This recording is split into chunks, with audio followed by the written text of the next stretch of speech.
Hello student, class 8 maths का question paper है annual school exam 25-26 का। तो इसका अभी हम सोल्यूशन करेंगे। तो जिन बच्चों का ये एग्ज़ाम हो चुका है वो अपने आंसर चेक कर सकते हैं, एंड जिनके एग्ज़ाम नहीं हुए हैं उनके लिए इंपॉर्टेंट है, इवनिंग शिफ्ट वालों के लिए। तो इसे अच्छी तरह से प्रैक्टिस भी कर लेना एंड प्लेलिस्ट की प्रैक्टिस भी कर लेना, लिंक डिस्क्रिप्शन में। तो चलिए स्टार्ट करते हैं इसका सोल्यूशन। क्लास 8 मैथ्स का क्वेश्चन पेपर है ये। तो कैसा गया एग्ज़ाम, कमेंट करके बताइए, ईजी था कि हार्ड था। तो फर्स्ट क्वेश्चन सेक्शन ए का देखेंगे। इसमें आपको मल्टीप्लिकेटिव इन्वर्स पूछा 2/3 इंटू 9/4 का। तो पहले आप इसे सॉल्व कर लो एंड देन मल्टीप्लिकेटिव इन्वर्स निकालना था। बहुत ही सिंपल क्वेश्चन है। तो इसका आंसर देखते हैं। तो देखिए 2/3 इंटू 9/4 को जब आप मल्टीप्लाई करते हो तो मल्टीप्लाई का रूल तो सबको पता है ना, क्या होता है, ऊपर नीचे कैंसिल होता है। 3 1 जा 3 3 जा 3 से कैंसिल हो गया, और फिर ये 2 से कैंसिल हो जाएगा। 2 1 जा 2 2 जा, अब सामने सामने 3 1 जा 3 एंड 2 1 जा 2, तो 3/2 आंसर है। बट ये आंसर नहीं, आपको मल्टीप्लिकेटिव इन्वर्स निकालना है। मल्टीप्लिकेटिव इन्वर्स होता है रेसिप्रोकल। रेसिप्रोकल आएगा, इसका उल्टा कर दो 3/2 का, तो 2/3 आ जाएगा। ऑप्शन सी इसका आंसर है। तो किस किस बच्चे का आंसर ऑप्शन सी है, बिल्कुल ठीक है। नेक्स्ट क्वेश्चन पे आते हैं। नेक्स्ट क्वेश्चन है, in which of the following quadrilateral the diagonals are equal. किस क्वाड्रिलेटरल का डायगनल इक्वल है। तो ये आपको एक रोम्बस दिख रहा है। रोम्बस के डायगनल इक्वल नहीं होते हैं। रोम्बस का एक डायगनल बड़ा होता है, एक छोटा होता है, तो यानी डायगनल इक्वल नहीं है। ये काइट है, इसके डायगनल भी चेंज हो रहे हैं। देखो यहाँ से इसको, ये डायगनल मतलब अपोजिट वर्टेक्स, ये और ये लॉन्ग आ जाएगा और ये शॉर्ट आ जाएगा, है ना। तो ये भी नहीं है। ये ट्रेपेजियम है, इसके डायगनल भी इक्वल नहीं बनेंगे। और ये जो रेक्टेंगल है, रेक्टेंगल के डायगनल्स इक्वल होते हैं। रेक्टेंगल आपको पता है ना क्या होता है, जिसमें अपोजिट साइड इक्वल हो और 90 डिग्री बन रहा हो। तो इसके जब डायगनल्स ड्रॉ करोगे ना, देखो ये डायगनल्स होते हैं अपोजिट वर्टेक्स, तो ये इक्वल आएंगे। तो डायगनल्स इक्वल रेक्टेंगल के होते हैं। तो ऑप्शन डी इसका आंसर है सेकंड का। तो किस किस बच्चे ने रेक्टेंगल यानी इस फिगर पे टिक किया है उनका बिल्कुल करेक्ट है, इसके डायगनल्स इक्वल होते हैं। नेक्स्ट क्वेश्चन पे आते हैं। नेक्स्ट क्वेश्चन है, which of the following equation has zero as it solution. कौन सी इक्वेशन जिसका जीरो सोल्यूशन है। जीरो का मतलब वाई की जगह अगर मैं जीरो रखूँ ना, तो लेफ्ट और राइट साइड इक्वल हो। तो आप यहाँ पे वाई को जीरो पुट करोगे तो देखो 4y, वाई मतलब जीरो, 4 0 0 हो जाएगा, और ये -18 जबकि ये +18 है, तो ये तो नॉट इक्वल आ रहा है। 3y में जीरो रखा तो जीरो बन जाएगा, -2 आ जाएगा। एंड इस साइड रखो 5 इंटू 0 0 एंड -2, तो -2 के इक्वल आ रहा है, यानी लेफ्ट साइड राइट साइड की इक्वल आ रही है। तो ऑप्शन बी इसका आंसर है। तो ऐसे करके आपको लेफ्ट और राइट साइड पे y की वैल्यू जीरो रखनी थी। तो इसमें ज़ीरो रखा एंड ये -2, तो ये तो ज़ीरो बन गया, तो ये -2, ऐसे इसका ये -2 तो सेम आ रहा है, तो इट मीन्स ये इसका सोल्यूशन है। तो थर्ड का आंसर ऑप्शन बी हो जाएगा। ठीक है, नेक्स्ट में देखते हैं। The cube of the decimal number 2.5। 2.5 का क्यूब पूछा है। क्यूब का मतलब इसकी पावर 3। ठीक है, तो 2.5 की पावर 3 निकालना है। पावर 3 होता है तो इसको 3 बार मल्टीप्लाई करना है। 2.5 2.5 2.5, एक्सपोनेंट पता है ना, पावर जितनी होती है उतनी बार मल्टीप्लाई करना होता है। अब पहले मल्टीप्लाई कर लो तो 15625 आ जाएगा, एंड देन डेसिमल काउंट कर लो। एक यहाँ, एक के बाद यहाँ है, एक के बाद यहाँ है, एक के बाद यहाँ है, मतलब लास्ट से देखते हैं, एक के बाद इसमें, एक के बाद इसमें, एक के बाद इसमें, 3 के बाद है, तो 1 2 3, तो यहाँ पे डेसिमल आना चाहिए था। तो ऑप्शन डी इसका करेक्ट है। किस किस बच्चे ने ऑप्शन डी पे टिक किया है, बिल्कुल करेक्ट आंसर है। कमेंट ज़रूर करना एंड बताना एग्जाम ईजी था कि हार्ड था। एंड जिनके एग्जाम नहीं हुए उनके लिए इंपॉर्टेंट है, अच्छी तरह से प्रैक्टिस करना, प्लेलिस्ट को भी प्रैक्टिस करना अच्छी तरीके से। फिफ्थ क्वेश्चन देखो, the product of this and this. तो आपको इन दोनों का प्रोडक्ट करना है। प्रोडक्ट का मतलब मल्टीप्लाई करना है दोनों को। तो यहाँ पे मुझे, जब मैं इसको इससे मल्टीप्लाई करूँगी, तो नंबर्स को तो नंबर से मल्टीप्लाई करते हैं, पी को पी से मल्टीप्लाई करते हैं, क्यू को क्यू से। तो 3/4 को 2 से जब मल्टीप्लाई करोगे तो देखो माइनस का 3/4 है इंटू 2 है, ऊपर नीचे कैंसिल कर दो, 2 1 जा 2 2 जा, तो -3/2 आ जाएगा। पी 2 है, पी 1 है, तो मल्टीप्लाई में पावर जुड़ जाती है, पी की पावर 3 हो जाएगी। क्यू 1 है और यहाँ यहाँ 1 है ना ऊपर, और ये क्यू 2 है, तो क्यू की 3 आ जाएगी। ये ऑप्शन ए इसका करेक्ट है। तो आई होप ये क्वेश्चन भी सबका सही होगा, कमेंट करना। नेक्स्ट क्वेश्चन देखो 6, in the given figure the area of top surface of the table. इस टेबल का टॉप सरफेस जो है उसका आपको एरिया निकालना है। तो ये टॉप सरफेस में आपको दिख रहा है, ये लेंथ चेंज है 4 और ये 4.4 है तो ये पैरेलल, बट ये साइड चेंज हो रही है। तो साइड चेंज हो रही है यानी एक ट्रैपीजियम है, तो ये एक ट्रैपीजियम वाली शेप है जिसकी पैरेलल साइड डिफरेंट है ना, लेंथ वाइज। तो और हाइट इनके बीच में 2.5 है, तो एक ट्रैपीजियम है ये टॉप जो है। तो ट्रैपीजियम का आपको एरिया निकालना है। तो एरिया ऑफ ट्रैपीजियम का फॉर्मूला तो सबको आता होगा। जो ये पैरेलल साइड है इनका सम करते हैं, सम ऑफ पैरेलल साइड को हाफ से मल्टीप्लाई करेंगे एंड जो ये हाइट है इनके बीच की उससे भी मल्टीप्लाई करेंगे, half sum of parallel side into height.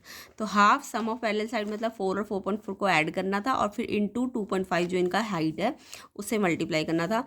अब 4.4 को 4 से जब प्लस करोगे तो 8.4 आएगा, फिर ये 2 से आप चाहो तो कैंसिल कर लेना, मैंने कैंसिल नहीं किया, मैंने 2 और 2.5 का हाफ किया तो 1.25 आया, फिर 8.4 से इसको मल्टीप्लाई करके 10.5 आ जाएगा। या आप ऐसे भी कर सकते थे, हाफ इंटू 8.4 इंटू 2.5, 2 से ये कैंसिल हो जाएगा, 2 4 ज़ा 2 2 ज़ा, फिर इसको इससे मल्टीप्लाई करोगे तो ये आंसर आ जाएगा। किस किस का ये आंसर आया है? ऑप्शन सी बिल्कुल ठीक है, कमेंट करके सारे बच्चे बताएंगे, ये फॉर्मूला होता है एरिया ऑफ ट्रापेजियम का। नेक्स्ट क्वेश्चन देखो, तो सी ऑप्शन इसका करेक्ट है। नेक्स्ट क्वेश्चन है X and Y are the inverse proportion then the value of A. तो यहाँ पे एक्स वाई जो है इन्वर्स प्रोपोर्शन में जब भी होते हैं तो ये एक्स और वाई आपस में मल्टीप्लाई होंगे, ये इससे मल्टीप्लाई होगा, ये इससे मल्टीप्लाई होगा और इक्वल होगा, ठीक है। तो यहाँ पे मेरा 15 इंटू 12, ये इन्वर्स में हम इनको मल्टीप्लाई करते हैं एक्स वाई को, तो इसको इससे मल्टीप्लाई किया, इसको इससे मल्टीप्लाई किया एंड इक्वल लगाया। तो ए निकालना है, तो ये 9 ये जो ए के साथ मल्टीप्लाई में हो रहा है ये इस साइड जाके डिवाइड हो जाएगा, ये एज इट इज़ रहेगा। फिर 3 से कट जाएगा, 3 3 ज़ा 3 4 ज़ा, फिर 3 से फिर से कट जाएगा, 3 1 ज़ा 3 5 ज़ा 5 4 ज़ा 20। आंसर किस किस बच्चे का है कमेंट करके ज़रूर बताना। तो ए की वैल्यू 20 आ जाएगी। नेक्स्ट क्वेश्चन पे आते हैं, factors of x minus 16x, x square minus 16x plus 64। तो यहाँ पे हमको फैक्टर्स पूछे हैं, इन दोनों इसको सॉल्व करेंगे तो क्या क्या फैक्टर आएंगे। तो ये आपको मिडिल स्प्लिट करना आता होगा, वैसे तो डायरेक्ट आइडेंटिटी बन रही है, ए का स्क्वायर ये बी का स्क्वायर होता है 8 का स्क्वायर एंड ये 2a भी बन जाएगा। या फिर आपको मिडिल स्प्लिट भी करना आता ही होगा, तो कैसे करना है इसको देखो। एक तो तरीका है मिडिल स्प्लिट, इसके आगे 1 है ना एक्स स्क्वायर के आगे और इसका कांस्टेंट 64 है, तो जो भी इस फॉर्म होती है A X square B X plus C, इसको पहले ए को सी से मल्टीप्लाई करना चाहिए, ए मतलब एक्स स्क्वायर के साथ सी कांस्टेंट, तो इसका मल्टीप्लाई करके 8 8 जा 64 आया और फिर 64 के यानी 64 1 जा 64 आया और फिर 64 के ये जो 64 आया इसके फैक्टर बनाओ कि 16 आ जाए। तो 64 किस टेबल में आता है 8 8 जा 64, तो 8 8 से 16 आ सकता है ना। तो हमने 16 वाले को स्प्लिट कर दिया, 8x दोनों माइनस होंगे तभी माइनस 16 आएगा। फिर इन दोनों में से कॉमन लिया x, इसमें से अंदर x बचा, इसमें से 8 बचा, इसमें से 8 और 64 में 8 कॉमन लिया, बाहर माइनस था तो माइनस लिया, फिर अंदर x बचा, इसमें से 64 में से 8 को डिवाइड किया तो 8 बचा एंड ये माइनस है तो ये प्लस वाला माइनस बन जाता है और ये कॉमन ब्रैकेट जो है ये बाहर आ जाएगी और अंदर इनमें से ये बच जाएगा। तो एक तो ये तरीका है, एक ये तरीका है कि एक्स स्क्वायर और 64 8 का स्क्वायर है ना, 64 8 का स्क्वायर है एंड जब ये ए स्क्वायर हो ये बी स्क्वायर हो तो बीच में 2a भी होता है, तो 2a क्या है x जो ब्रैकेट के अंदर है और b क्या है 8 है ना, तो ये और माइनस का साइन है यहाँ पे, तो ये a square minus 2b plus b square यानी a माइनस बी का होल स्क्वायर का फॉर्मूला है और a माइनस बी, a क्या है x है, b क्या है 8 है और उसका स्क्वायर यानी x माइनस 8 और x माइनस 8 कितनी बार आ जाएगा 2 बार। इस तरीके से भी आप कर सकते थे, तो आंसर क्या आएगा x माइनस 8 2 बार आएगा, ऑप्शन बी इसका करेक्ट है। तो किस किस बच्चे ने ये आंसर लिखा है इसका फर्स्ट क्वेश्चन का जो 8th पार्ट है बिल्कुल करेक्ट है उनका, कमेंट करना सारे बच्चे। नेक्स्ट क्वेश्चन देखो, the solution of this equation x/2 x/3 equals to 10। तो बहुत ही सिंपल था, फ्रैक्शन थे, पहले एलसीएम लेना था आपको। तो यहाँ पे जब भी फ्रैक्शंस को प्लस करना हो तो एलसीएम लो, 2 और 3 का, 2 3 का एलसीएम लेते हैं 6 आता है और फिर 2 के टेबल में 6 कब आता है 3 पे आता है ना, 2 3 ज़ा 6 तो इसको 3 से मल्टीप्लाई करेंगे 3x आ जाएगा। 3 के टेबल में 6 कब आता है 2 पे आता है, 3 2 ज़ा 6 तो इसको 2 से मल्टीप्लाई करेंगे 2x, 3x 2x 5x upon 6 equals to 10। x निकालना है तो ये मल्टीप्लाई हो रहा है तो 5 तो डिवाइड हो गया और ये डिवाइड हो रहा है इधर जाके मल्टीप्लाई हो जाएगा, यानी ये जो पूरा नंबर है रेसिप्रोकल हो जाता है इस साइड जाके। उसके बाद x की वैल्यू निकालनी है, 5 2 ज़ा 10 2 6 ज़ा 12, तो 12 आंसर है ऑप्शन डी। तो ये भी सारे बच्चों का आई होप सही होगा, तो ऑप्शन डी इसका आंसर है, कमेंट करके ज़रूर बताना कि क्या आंसर आया इसका। नेक्स्ट क्वेश्चन पे आते हैं। नेक्स्ट क्वेश्चन है आपका, विच of the following pairs have like terms. Like terms मतलब जिनके लास्ट में जो वेरिएबल्स है वो बिल्कुल एग्जैक्ट एक जैसे, जैसे इसमें देखो 5 के बाद पी क्यू आर स्क्वायर है, पी क्यू आर स्क्वायर, जबकि इसके पास पी क्यू स्क्वायर आ रहा है, यानी यहाँ आर पे स्क्वायर है यहाँ क्यू पे स्क्वायर है, तो ये तो अनलाइक है। इसमें देखो पी क्यू आर स्क्वायर है, इसमें भी पी क्यू आर स्क्वायर है, तो सेम है दोनों के वेरिएबल्स, तो ये वाला लाइक है, तो बी ऑप्शन इसका आंसर है। लाइक कौन कौन से है, पी क्यू आर स्क्वायर, तो ऑप्शन बी 10th का आंसर हो जाएगा। नेक्स्ट क्वेश्चन देखो, नेक्स्ट क्वेश्चन है आपका विच of the following time temperature graph is not possible. इसमें से कौन सा टाइम टेम्परेचर ग्राफ पॉसिबल नहीं है। तो इसमें देखो जब टाइम बढ़ रहा है तो टेम्परेचर भी चेंज हो रहा है। यस, इस टाइम पे ये टेम्परेचर है, नेक्स्ट टाइम बढ़ा तो ये टेम्परेचर है, तो पॉसिबल है। टाइम चेंज है, टेम्परेचर भी चेंज होना चाहिए। यहाँ भी देखो टाइम चेंज हो रहा है, टेम्परेचर भी चेंज ही हो रहा है ना, क्योंकि ये देखो जब टेम्परेचर बढ़ रहा होता है तो ये मतलब क्या हो रहा होता है, हॉट मतलब हीटिंग कर रहे होते हैं ना हम। हीटिंग टाइम पे ये टेम्परेचर बढ़ रहा होता है, जैसे जैसे टाइम बढ़ रहा होता है। इसमें कूलिंग हो रही है क्योंकि टेम्परेचर टाइम बढ़ने के साथ टेम्परेचर कम हो रहा है ना, तो ये कूलिंग वाला है, तो ये भी पॉसिबल है। इसको देखो सेम टाइम पे ना टेम्परेचर चेंज हो रहा है बार बार। देखो टाइम तो वही है फिक्स, बट टेम्परेचर बढ़ता जा रहा है। ऐसा कभी पॉसिबल है कि एक ही टाइम पे डिफरेंट डिफरेंट टेम्परेचर हो? तो ये पॉसिबल नहीं है। ये पॉसिबल है कि टाइम डिफरेंट है बट टेम्परेचर सेम हो सकता है डिफरेंट डिफरेंट टाइम पे, बट सेम टाइम पे डिफरेंट डिफरेंट टेम्परेचर नहीं हो सकता। तो ये ऑप्शन वाला सी जो है ये गलत है। क्यों? रीज़न मैंने बता दिया, टाइम सेम है बट टेम्परेचर डिफरेंट है, ऐसा पॉसिबल नहीं हो सकता। तो ऑप्शन सी इसका नॉट पॉसिबल है 11th का।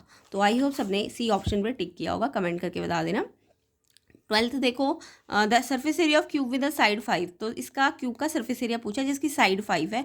तो सरफेस एरिया ऑफ क्यूब का फॉर्मूला आपको पता है। सरफेस एरिया में कितने फेस होते हैं? सरफेस एरिया मतलब टोटल सरफेस एरिया से, जब सरफेस एरिया बोले तो टीएस से होता है, ठीक है। तो टोटल 6 फेस होते हैं। एक फेस स्क्वायर होता है, साइड स्क्वायर। एक फेस साइड स्क्वायर होता है तो 6 फेस है, तो 6 साइड स्क्वायर टोटल सरफेस हो गया।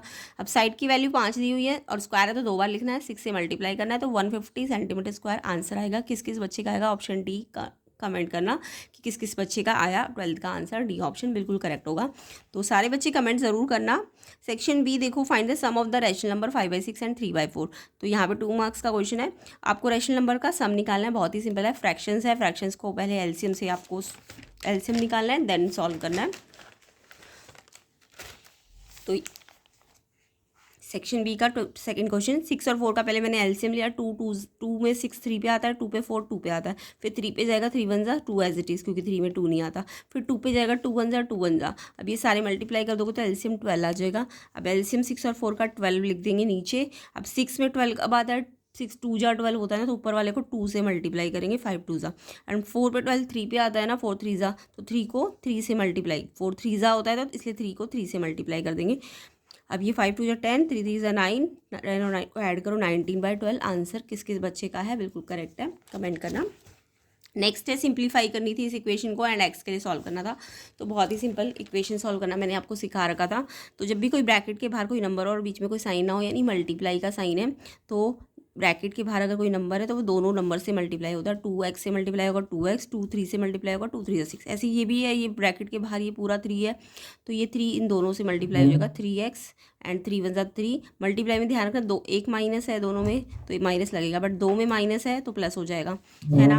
अब ये 2x और 3x तो आपस में प्लस माइनस होंगे, तो 2x में से 3x कैसे माइनस करते हैं? एक प्लस का एक माइनस का, तो plus minus minus 2 3 minus 2 1 1x, लेकिन साइन तो बढ़ेगा लगता है। प्लस माइनस माइनस कर दो, 1 आया और फिर साइन बढ़ेगा लगेगा, तो -1x, तो -x लिख दो। दोनों प्लस के प्लस प्लस नंबर से प्लस होंगे, 6 और 3 9, प्लस के प्लस ही आएगा। एंड ये -x यहीं रहेगा, ये नंबर उधर भेज दो तो ये प्लस में उधर जाके माइनस में हो जाएगा, माइनस से माइनस कट जाएगा, तो x की वैल्यू 9 आ जाएगी। आंसर 9 है। कमेंट करना किस किस बच्चे का आया ये आंसर। नेक्स्ट क्वेश्चन देखो, रिपीटेड सब्ट्रैक्शन से चेक करो 96 एक परफेक्ट स्क्वायर है या नहीं। तो रिपीटेड सब्ट्रैक्शन में कैसे चेक करते हैं? आपको ना जो ऑड नंबर्स होते हैं ना उन्हें माइनस करते जाना है। तो 96 में से पहले 1 को माइनस कर लो। ऑड नंबर पता है ना, 1 3 5, इनको माइनस करते जाना है जब तक जीरो ना आ जाए। तो 96 में से पहले मैंने 1 माइनस किया तो 95 आया, फिर 3 माइनस किया 92 आया, फिर 5 माइनस किया 87 आया, 5 के बाद 7 माइनस किया 80 आया, फिर 80 में 7 के बाद 9 करना था ना, 80 - 9 यहाँ गड़बड़ होगी, 7 के बाद 9 आता है तो ये आ जाएगा आपका 71। फिर 11 माइनस करना है, ये आ जाएगा 60। फिर 13 माइनस करना है, मतलब सारे odd consecutive odd number minus करते जाने हैं। 10 - 3 7, 5 - 1 4। फिर 15 माइनस करना है 32। अब 32 में माइनस किया 15 के बाद 17 माइनस करना है।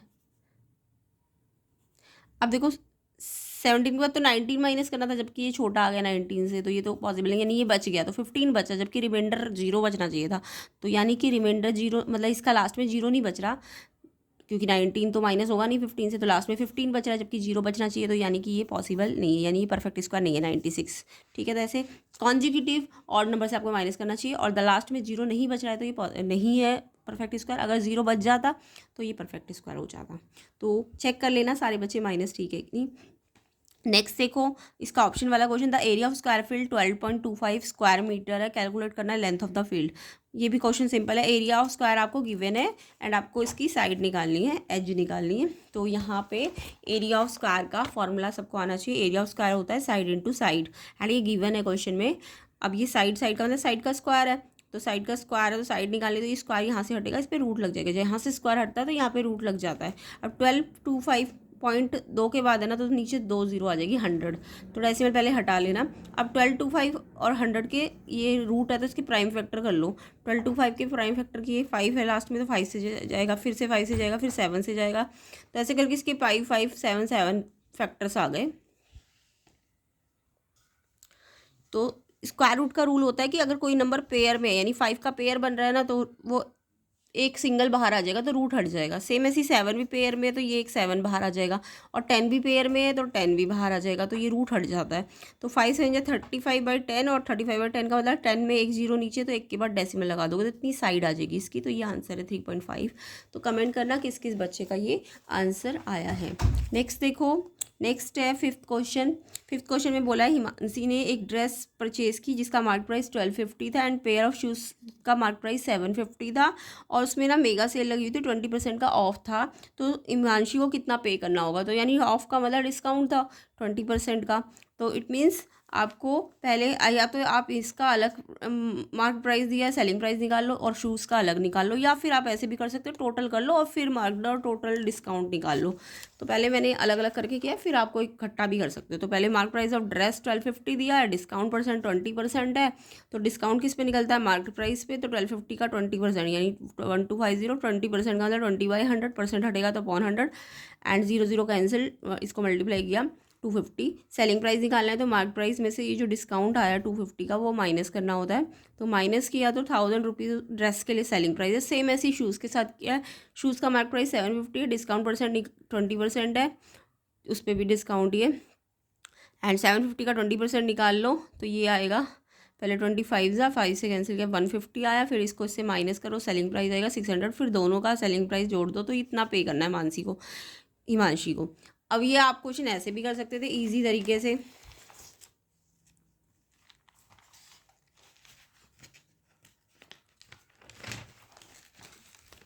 इसमें आप ऐसे कर सकते थे, दोनों का ड्रेस का भी और शूज़ का भी, टोटल ड्रेस और शूज़ दोनों का टोटल मार्क प्राइस निकाल लो, 1250 प्लस 750, तो ये 2000 आ गया। आप क्योंकि दोनों पे ही 20% का डिस्काउंट है, अलग अलग करने की ज़रूरत ही नहीं थी, इकट्ठा कर सकते, तो ऐसे करते तो ज़्यादा ईजी हो जाता, क्योंकि सेम डिस्काउंट दिया है दोनों में। तो टोटल डिस्काउंट इस 2000 पे निकाल लो, 2000 का 20% है ना, तो 20% 25 या 5 से काटा 400, तो डिस्काउंट आया 400। तो टोटल सेलिंग प्राइस जो होगा मार्क प्राइस में से टोटल डिस्काउंट को आपको माइनस करना पड़ेगा, है ना। तो 2000 में से 400 तो 1600, तो इतना हिमांशी को पे करना है। ठीक है, तो ये आंसर किस किस बच्चे का आया कमेंट करना कि हमारा ये आंसर आया है। नेक्स्ट क्वेश्चन देखो, नेक्स्ट क्वेश्चन में आपको इसे फैक्टराइज करना था, तो फैक्टराइज 49z² माइनस 36 का फैक्टराइज कैसे होता है, देखो 49 जेड पे स्क्वायर है बट 49 पे नहीं है, तो आपको ये स्क्वायर होल स्क्वायर नहीं है, ये सिर्फ जेड पे है, तो इसको भी होल स्क्वायर पे लाना है। तो 49 7 का स्क्वायर होता है, तो 7z का होल स्क्वायर, एंड 36 6 का स्क्वायर होता है। ये आईएनटी बन रही है आपकी a² माइनस b², ये लिखना था। ये आईएनटी होती है, एक बार a प्लस b होता है, एक बार a माइनस b होता है, तो आपको इस आईएनटी में खोलना है। a की जगह ब्रैकेट में 7z है, प्लस 6 करो और फिर 7z माइनस 6 करो, तो ये आंसर है। इस राइट हैंड साइड पर आपको एक्सपेंड करना था इसको, तो ये आईएनटी तो बहुत इंपॉर्टेंट होती है, तो 6 का आंसर ये आ जाएगा। नेक्स्ट क्वेश्चन देखो, नेक्स्ट क्वेश्चन है find A Pythagorean triplet which one of the member is 15। एक पाइथागोरन ट्रिपलेट बनाओ जिसका एक मेंबर 15 है। तो आपको पता है पाइथागोरन ट्रिपलेट में 3 मेंबर होते हैं, एक m² -1, एक 2m और एक m² + 1। तो अगर मैं 2m के इक्वल करती हूँ इस 15 को, तो m तो डेसिमल में आ जाएगा क्योंकि 15 तो ऑड नंबर है, 2 से डिवाइड नहीं हो पाएगा, तो m यहाँ से तो फाइंड नहीं होगा, यहाँ से m फाइंड हो सकता है क्योंकि m² -1 जब आप 15 रखोगे तो m² तो यही रहेगा, -1 वहाँ जाके +1 होगा, एंड ये 16, एंड ये स्क्वायर हट के रूट लगेगा, और 16 परफेक्ट स्क्वायर है तो इसका रूट कितना होता है 4, क्योंकि 16 4 × 4 होता है, तो पेयर से बाहर आके 4 आ जाएगा। इससे करोगे तो भी परफेक्ट स्क्वायर नहीं आएगा, वो 17 बन जाएगा, तो 17 तो किसी का स्क्वायर रूट होता नहीं है ना। तो यानी हमें देखना होगा कि ये किसके इक्वल रखें इन तीनों में से, m को, इन तीनों में से 15 को किसके इक्वल रखें कि m आपका एक परफेक्ट स्क्वायर रूट आ जाए, है ना। तो 4 आ गया m, अब m की वैल्यू इस 2m में रख दो तो 2m 2 4 जाए 8 हो जाएगा, एंड इस पे रखोगे m की वैल्यू, m कितना है 4, 4 का स्क्वायर +1, तो ये 17 आएगा, तो 8 15 17 ये आपकी पाइथागोरियन ट्रिपलेट बन जाएगी। तो ये आंसर है इसका। तो यहाँ पे हमारा सेक्शन बी भी कंप्लीट होता है। सेक्शन सी डी ई को हम इसके नेक्स्ट पार्ट में कवर करेंगे, जिसके लिए आपको वीडियो को ज़्यादा से ज़्यादा शेयर करना है एंड ज़्यादा से ज़्यादा लाइक करना है, और 500 लाइक जल्दी जल्दी कर दो तो सेक्शन सी डी ई आपको जल्दी जल्दी मिल जाएगा। कमेंट करके बताना एग्ज़ाम कैसा गया। तो ये पूरा क्वेश्चन पेपर आपको इसके नेक्स्ट पार्ट में मिल जाएगा। तो आई होप सबका पेपर अच्छा गया होगा, एंड जिनके एग्ज़ाम नहीं हो उन्हें अच्छी तरह से प्रैक्टिस भी कर लेना है, एंड प्लेलिस्ट को भी प्रैक्टिस करना है एग्ज़ाम के लिए। तो आई होप सबका एग्ज़ाम अच्छा गया होगा, and best of luck for your next exam. तो नेक्स्ट एग्ज़ाम साइंस SST का है, उसकी भी आपको प्लेलिस्ट मिल जाएगी, चेक कर लेना चैनल पेज से। तो आई होप सबका एग्ज़ाम अच्छा गया होगा, एंड कमेंट करना कितने सही है सेक्शन ए में, खासकर कितने MCQ सही है, ये सारे बच्चे कमेंट कर देना।